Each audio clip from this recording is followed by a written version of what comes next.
On a l'habitude parfois après la représentation de pouvoir prendre un temps d'échange. Voilà, et c'est vrai qu'il y en a d'autres aussi qui préfèrent partir et voilà aussi garder un peu le spectacle en tête. Mais c'est vrai qu'à quelques occasions comme ça, exceptionnelles, c'est chouette de pouvoir échanger. Et donc moi j'ai découvert Isabelle il y a 12 ans au cinéma dans un documentaire qui s'appelait À l'ombre de la République. Voilà. Et donc c'est un documentaire qui avait suivi cette commission dont je vous parlais, qui le contrôle général des lieux de privation de liberté. Et donc voilà, c'est comme ça que je vous ai rencontré, hein, voilà, par l'écran. Et puis après, ce qui m'a beaucoup intéressé, c'est que vous avez beaucoup de casquettes. Vous avez été aumônière de prison en tant que religieuse à la prison de Fleury pendant 18 ans, je crois. 14 ans. Pendant 14 ans, voilà, c'est quand même pas mal. Et puis libéré rapidement, pas mal. Et je vous donne tout de suite le micro. Et puis, vous avez aussi, ce que je trouve très intéressant, c'est que vous avez aussi une formation de thérapeute, de psychanalyste. Et donc, voilà, votre oreille, elle a aussi une double écoute. Elle a l'écoute spirituelle, elle a l'écoute psychologique. Et puis, vous avez même eu la casquette aussi sociale, socio-presque politique, de visiter tous ces lieux. Donc voilà, je suis très heureux de pouvoir échanger avec vous. Alors je me permettrai du coup de vous demander peut-être aussi un petit peu, voilà, vous connaissiez je pense assez bien l'histoire de Jacques Fesch, je suppose, et voilà, peut-être comme ça, à brûle pour point, partager un petit peu vos impressions, parce que c'est vrai que moi j'ai eu l'occasion de jouer le spectacle devant des personnes détenues ou devant d'anciens détenus, et j'ai été assez surpris parfois de voir que, par des choses très petites, des détails, comment ils se retrouvaient à certains endroits de ce spectacle, et peut-être que dans ce spectacle, vous avez aperçu des choses qui ont fait écho à ce que vous avez rencontré derrière les murs, derrière les barreaux. D'abord, moi je félicite vraiment Fitzgerald. Ça fait 12 ans qu'il me court après, hein, si je peux dire ça comme ça. Bon, voilà, qui cherche absolument à ce que je l'encourage et c'est vrai que je l'ai encouragé, mais de loin. J'ai jamais vraiment réussi à me rendre disponible. Je suis particulièrement touché d'être là ce soir. Je trouvais que la présentation était magnifique. Je me suis senti, il y a des moments où je fermais les yeux et j'écoutais le son de ta voix et je me disais, je suis en détention.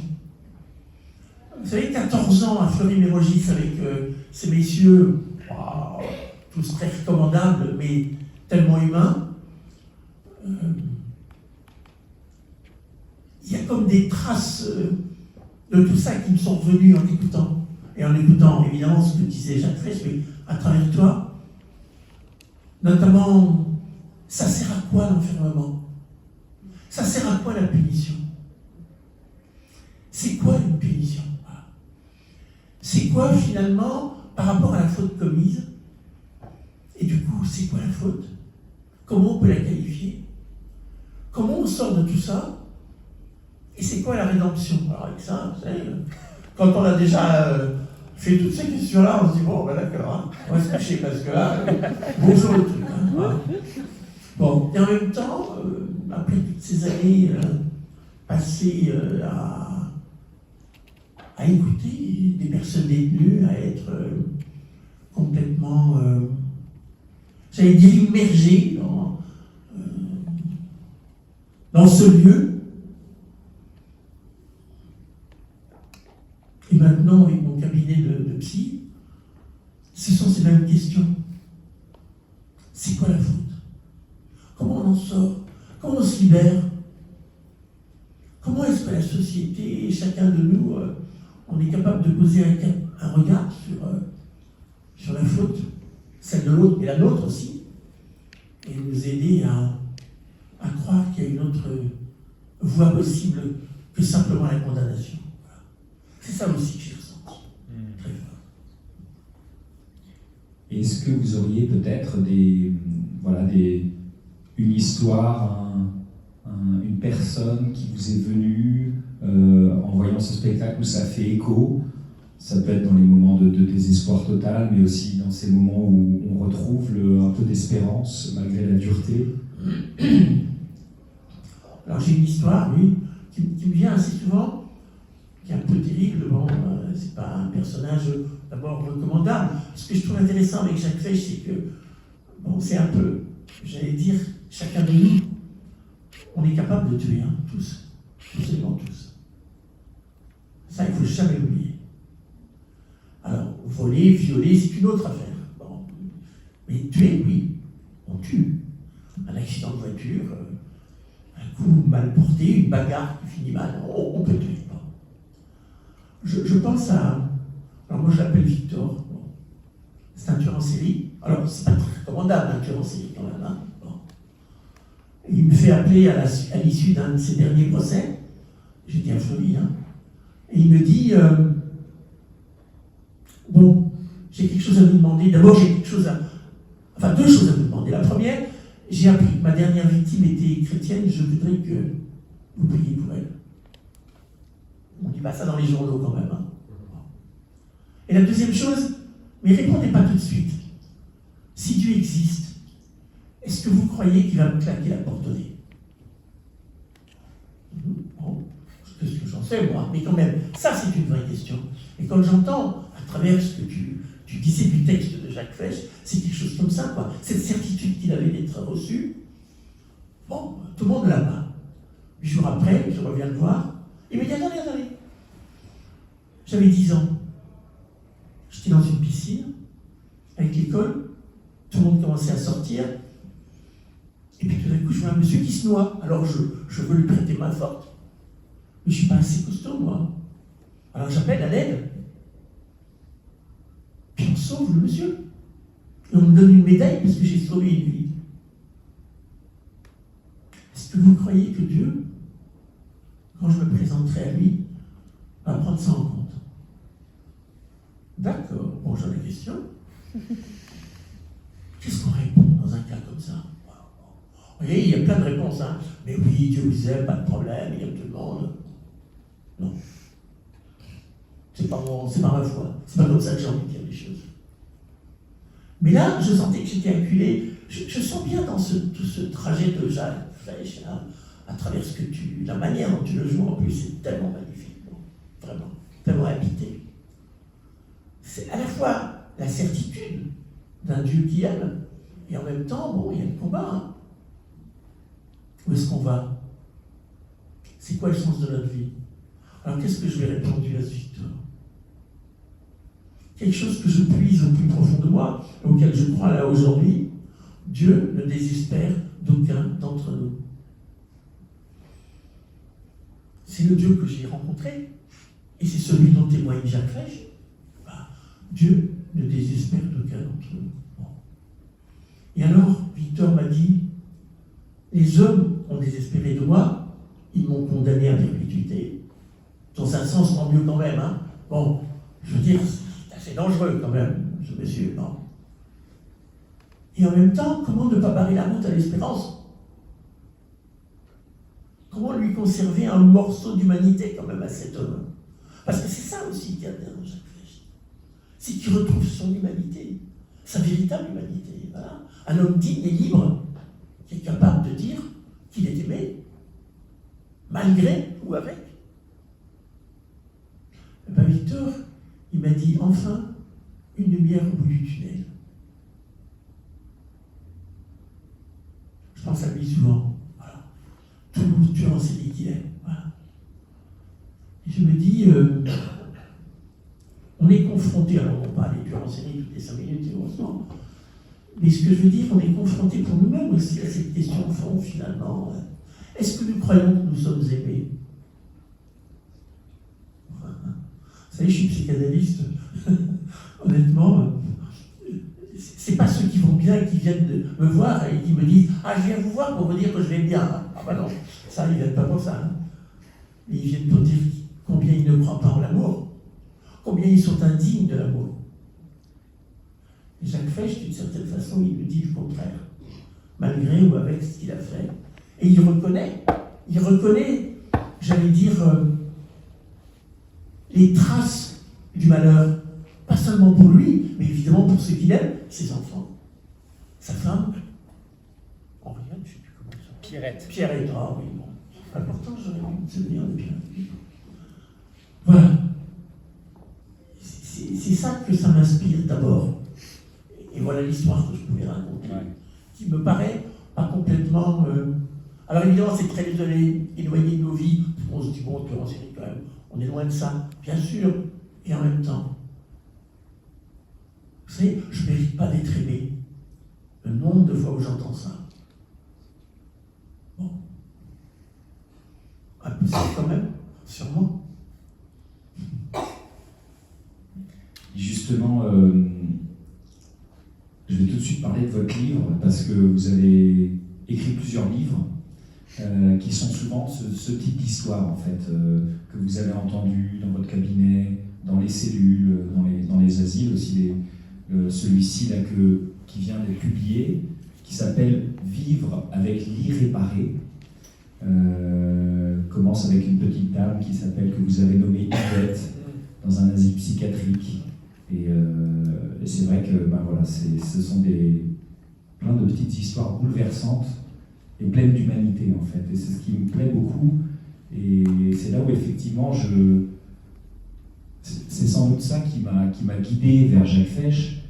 D'une part parce qu'il y avait cette dimension spirituelle qui m'intriguait énormément, que j'avais envie de creuser, de comprendre, cette espèce de vie un peu en accéléré qu'il a vécu dans un espace réduit et dans un temps limité de 3 ans et quelques d'incarcération.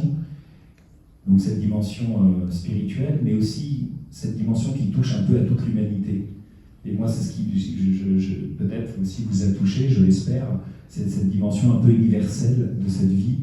Et comme vous le disiez à l'instant, parmi les 500 pages que j'ai pu lire de Jacques Fesch pour en faire une adaptation d'une 30aine de pages, ce qui m'a guidé, ça a été vraiment les variations complètes de ces émotions, qui va du plus profond, du plus grand désespoir, découragement, à des moments d'exaltation incroyable.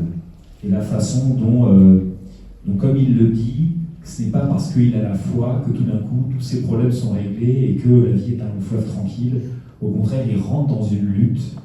Et c'est là où il me semble il y a quelque chose d'un peu universel, puisque voilà, c'est ce que vous recevez dans votre cabinet, c'est-à-dire qu'on est toujours en train de un peu de lutter entre l'espoir et le désespoir, entre les sentiments d'amour, d'être aimé, et puis le moment on a l'impression d'être totalement inutile, et voilà. Je pense que, à travers tout ce que tu as traduit avec tellement d'émotion, tellement de justesse du texte de Jacques Fesch, ce qui me reste aussi, c'est l'accès à la liberté intérieure. Je me rappelle d'un homme, il s'appelait peu importe comment, mais bon, on va l'appeler Dominique là, pour ce soir, mais il avait, parce que je finis par les confondre tous, je ne veux tellement pas qu'on les reconnaisse trop que je mets du prénom comme ça, voilà. Bon. Et qui m'a, pendant plusieurs années, je l'ai vu au moins 4-5 ans, lui. Il était en attente de jugement, une grosse affaire, et il me disait, ouais, je veux sortir, je veux être libre, j'en ai marre, je ne suis pas libre ici. Évidemment, a priori, c'est vrai qu'on n'est pas libre en prison, c'est évident. C'est justement le but de la prison, c'est de ne plus avoir la liberté d'aller et venir. C'est ça, la prison. Hein. Et puis petit à petit, il m'a dit, mais en fait, je me trompe complètement. La liberté, c'est pas ça. Et c'est ça que découvre aussi Jacques Fesch. C'est ça que j'essaye de dire dans ce livre. Vivre avec l'irréparé. C'est-à-dire qu'en fait, accéder à cette liberté intérieure qui fait que l'on vit d'abord, j'allais dire, à l'intérieur de soi-même, en paix ou pas. C'est ça la liberté. La vraie liberté intérieure, c'est la paix que l'on peut avoir, comme je le dis souvent, c'est mes images à moi, de circuler librement dans les pièces du château que nous sommes. Parce qu'on circule dans très peu de pièces en général, voilà. On a peur d'aller dans toutes les pièces, on se dit, mon Dieu, il y a des monstres là, il y a des vieilles histoires, il y a des machins, je ne suis pas libre là. Et plus on circule dans les pièces, plus ce Dominique, lui, il apprenait ce que c'était que la liberté intérieure. Apprendre à habiter qui on est, son histoire, à l'aimer, et à savoir que, elle est en réparation. Voilà, parce qu'on a plein de choses à réparer. Et je crois que Jacques Fesch nous le dit bien. Et c'est vrai que, et puis dans un instant, on va vous passer le micro. Voilà, si vous voulez poser des questions à Isabelle ou moi-même ou à personne, ou partager une impression. Alors, ce qui donne quand même un peu d'espoir et ce qui est assez mystérieux quand même, c'est que, et vous en avez sûrement fait l'expérience, comme par exemple pour ce Dominique, c'est que ces enfermements qui sont terribles, qui sont violents, qui sont brutaux, permettent aussi quand même, parfois, ou n'empêchent pas, mais même presque peuvent être un déclic pour des personnes de vraiment plonger à l'intérieur d'eux-mêmes, en fait. Donc il faut évidemment une grande force intérieure, il faut beaucoup de volonté. D'ailleurs, voilà, je ne sais pas si Jean-Pierre est dans la salle, non, je ne crois pas. Mais Jean-Pierre, c'était une personne qui vient de sortir de détention et voilà, et qui nous disait à quel point voilà, c'est vraiment il faut quand même cette espèce de force intérieure pour ne pas s'effondrer, pour ne pas tomber dans l'addiction à des médicaments, par exemple, qui sont énormément proposés aux personnes détenues. Mais ce que je voulais dire, c'est qu'on entend parfois, voilà, ça donne beaucoup d'espoir, parce que j'ai joué aussi une fois le spectacle en détention, et une personne détenue nous a dit je me sens un peu comme Jacques Fesch, en fait. Depuis que j'ai été incarcéré, ce n'était pas sa première incarcération, j'ai commencé à écrire, j'ai commencé vraiment un peu à plonger à l'intérieur de moi-même et à trouver plus de liberté. Et voilà, alors cette retraite forcée, c'est un peu celle que vivent les religieux, les religieuses, les personnes en quête spirituelle à travers le monde, qui parfois se mettent à l'écart, se mettent dans des endroits un peu dépouillés, et où, à l'abri des bruits du monde, on va pouvoir être à l'écoute aussi de soi et commencer ce voyage intérieur du château dont vous parliez.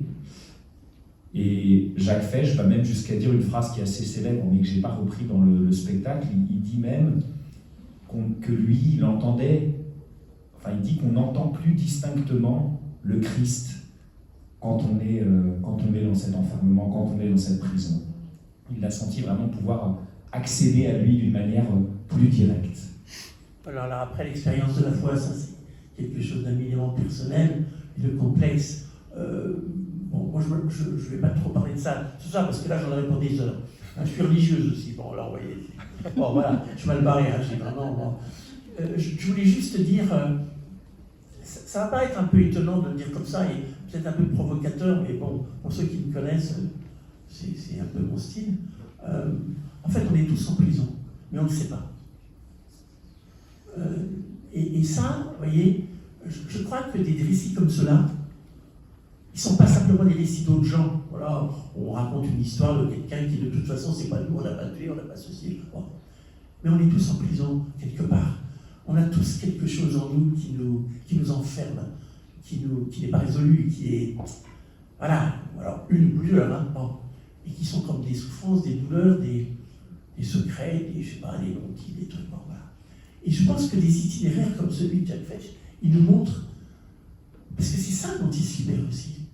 C'est du regard de lui sur lui, pas seulement de la société, mais c'est d'aller au-delà de « mais je suis épouvantable, c'est effrayant, j'ai fait un truc terrible, je vois rien. » Oui, bon, d'accord, mais je veux dire, bon, à un moment donné, il faut sortir de ça, pour essayer de regarder autrement l'humain que je suis.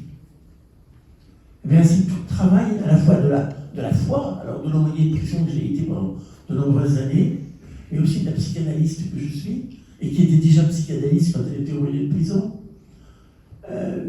Je veux dire, les deux choses c'est pas le même outil, mais c'est la même visée, c'est-à-dire le désir que profondément, celui ou celle qui parle trouve les mots qui vont lui permettre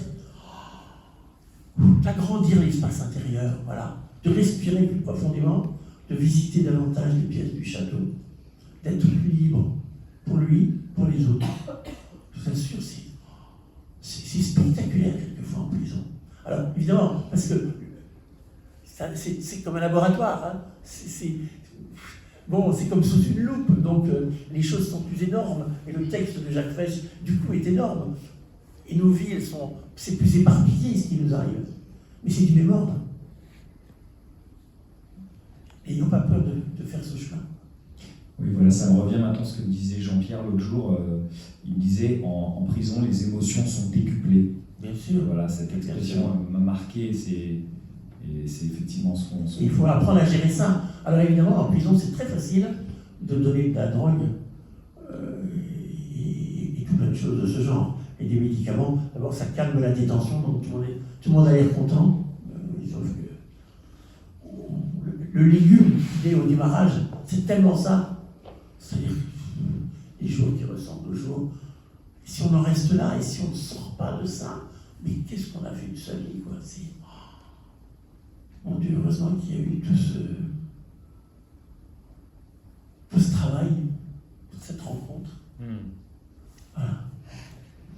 On va vous donner le micro, on va faire passer le micro pour ceux qui souhaiteraient poser des questions. On va peut-être prendre 2-3 questions. Et ensuite 2-3 autres. On va les prendre par 3. Ouais, ah bon?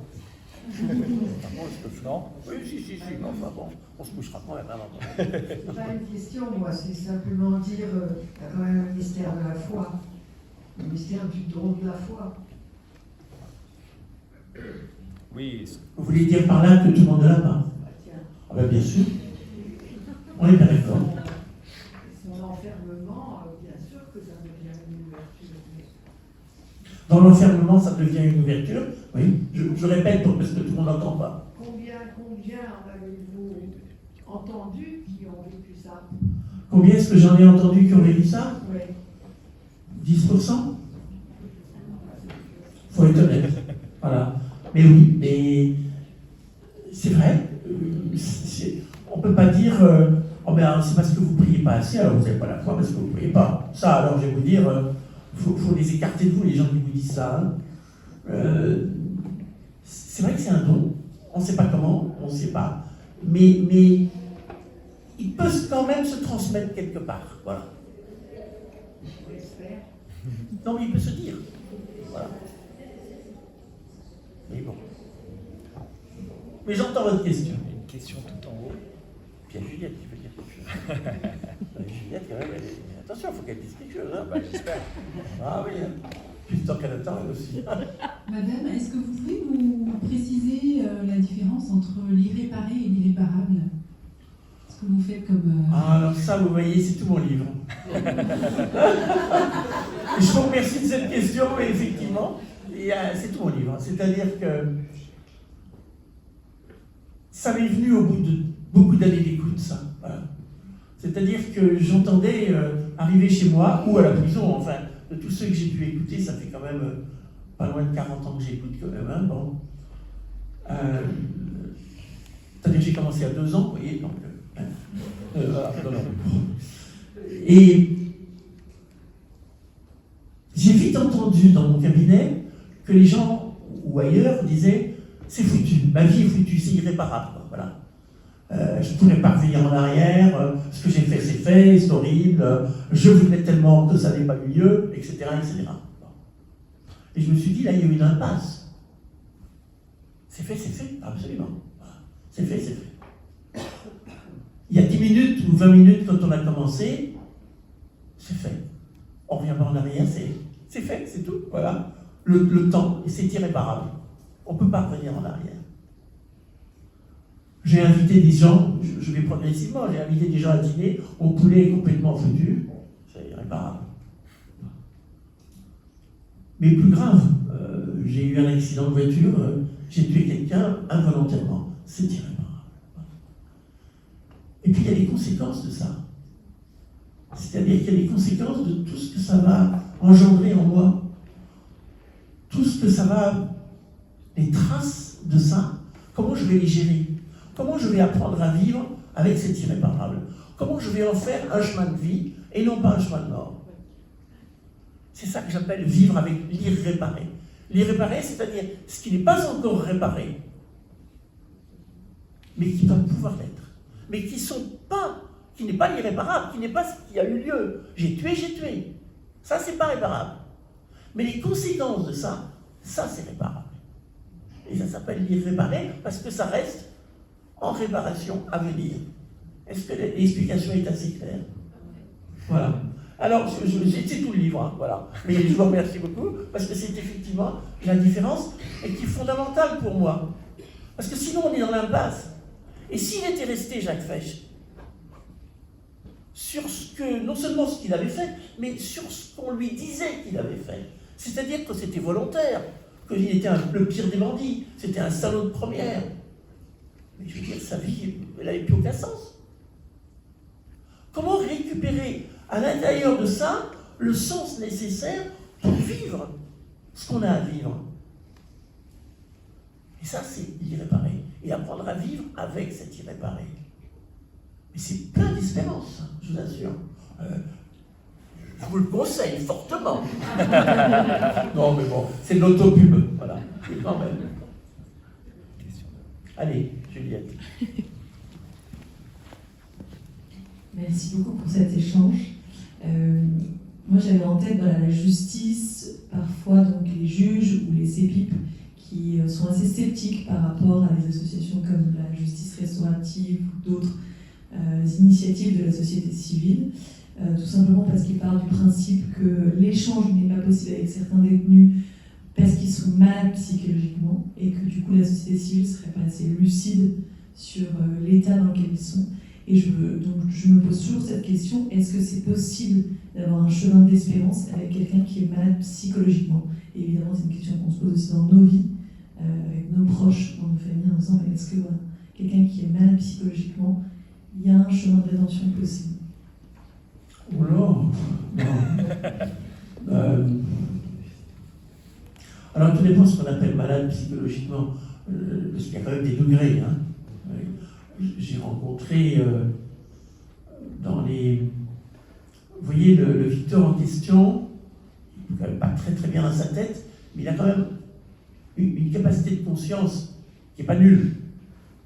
C'est-à-dire de se poser la question de savoir, de dire, bon, ma victime, elle était croyante, je me prie y compris pour elle, et puis de se préoccuper quand même d'un chemin de salut, d'une certaine conscience de sa vie.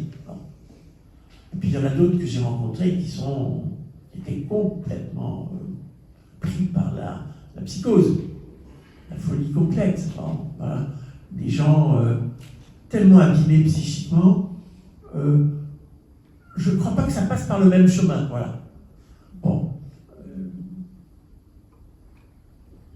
J'ai pas mal visité, rencontré de personnes à l'hôpital psychiatrique. J'ai beaucoup travaillé dans les hôpitaux psychiatriques, mais il y a des lieux où c'est pas le même langage, voilà. C'est pas les mêmes références. C'est pas du tout la même chose. On ne peut pas parler de la même chose de la même manière. C'est pas pour autant qu'il n'y a pas d'humanité. Mais elle est quelquefois assez difficile à regarder en face et à voir. Ouais. Voilà, je ne sais pas si je réponds à la question, mais voilà. Merci. On va prendre peut-être une dernière question, s'il y en a une. Ouais, merci.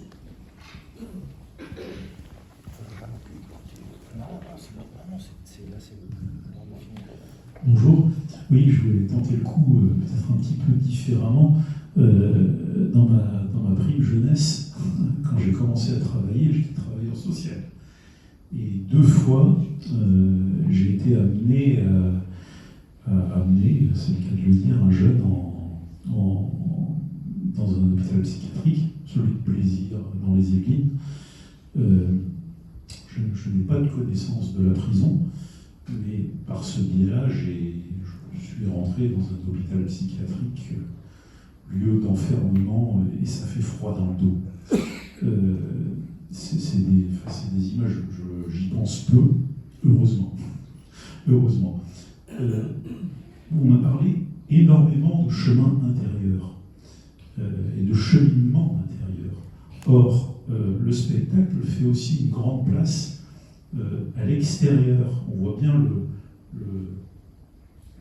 le rectangle de la prison, de l'enfermement.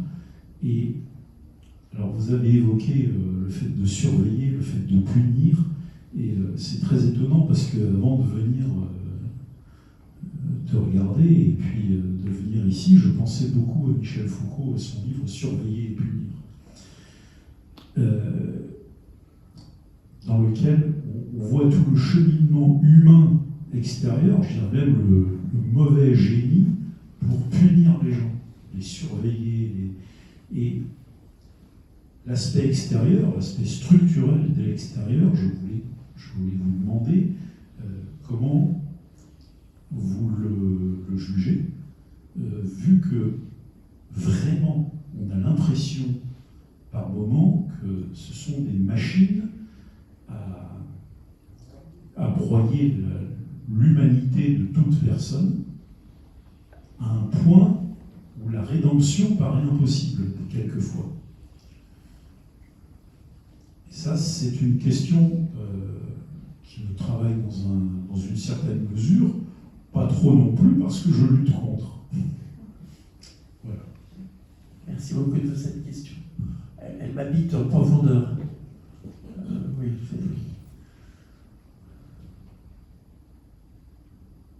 pendant longtemps, j'ai cru, quand j'ai démarré comme aumônier de prison à Fleury-Mérogis, et qu'on m'a donné quelques responsabilités au niveau national, et puis ensuite, j'ai rencontré des membres de gouvernement, des machins, des trucs de ce genre. Je dis machin et trucs de ce genre parce que bon, voilà. Et que j'arrivais avec mes dossiers, mes expériences, pas seul, hein, on était une petite équipe, bon. Et qu'on essayait de présenter l'humanité. Bon, le mec est quand même déjà un peu témoin de l'humanité, enfin je vois, mais bon. Et qu'on disait qu'après tout, en prison, et moi c'était la prison d'abord, hein, pour laquelle j'ai beaucoup lutté, enfin, oui, lutté. Où je leur disais, vous savez, on incarcère des êtres humains quand même, hein, bon, voilà. Alors d'accord, ils ont commis des crimes, des machins, des trucs, des ceci, il y a des horribles violeurs, d'accord, bon, mais ça sert à quoi la prison?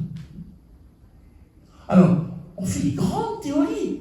Mais oui, il va falloir les réinsérer, on va leur apprendre la réinsertion, on va les accompagner après ça, puis ça va être formidable, et puis ils vont changer, et puis ceci et cela. Et vous voyez, ça c'était en 2003-2004, là où j'ai commencé à écrire des livres sur la question. Et dernièrement, je discutais avec quelques personnes un peu haut placées, on va dire, dans ces affaires-là, et à qui je lui posais quelques questions. Rien n'a bougé. Pourquoi? Parce que la prison, c'est fait pour punir. Et je m'excuse, je vais être un tout petit peu grossière, mais ça, bon, c'est fait pour chier, en chier un maximum. Et qu'on vous rappelle qui vous êtes. Toi le détenu, toi le violeur, toi le ceci, toi le cela. Et moi on me disait, mais ma soeur, vous les emmenez à la messe, et vous savez même pas ce qu'ils ont fait, et vous allez leur serrer la main. Mais c'est quoi ça? C'est quoi ça? Des humains. Eh bien, vous savez, pour défendre une idée comme celle-là, qui a l'air extrêmement simple, hein, franchement, et tellement évidente, hein, eh bien, j'ai fini par un peu désespérer. Alors, toute politique confondue, hein, je veux dire, droite, gauche, centre, extrême, machin, tout ça, c'est bon. C'est le principe lui-même. Quant à l'hôpital psychiatrique, c'est la prison dans la prison. Hein. Bon. Si vous avez le courage de lire, vous verrez, je parle d'une certaine Yvette au début, dont tu as fait, à laquelle tu as fait allusion. Et pour moi, elle est la figure un peu symbolique de ceux dont on n'a rien à faire, mais rien à faire. Bon. Je suis avec une amie ici, avec laquelle je travaille depuis des années, elle est psy comme moi. Oh. Et on se bat, elle et moi, sur des tas de terrains pour essayer de ne jamais oublier que l'humanité, elle est en chacun d'entre nous, quoi, voilà. Et moi, je trouve formidable ton spectacle, Fitzgerald. Enfin, tu as réussi à me faire venir. Ça alors, vraiment, bon. Génial. Oui, non, mais je me réjouis, non, mais attends, je me réjouis. Et vraiment, j'étais fasciné. Et je me suis dit, mais quelle humanité! Si on peut repartir ce soir en se disant que notre humanité à nous, à la nôtre aussi, personnelle et portative, elle vaut le coup, et qu'il va falloir continuer de l'entretenir pour nous et pour les autres. Oh, dis donc, tu auras fait une belle œuvre là. Merci infiniment.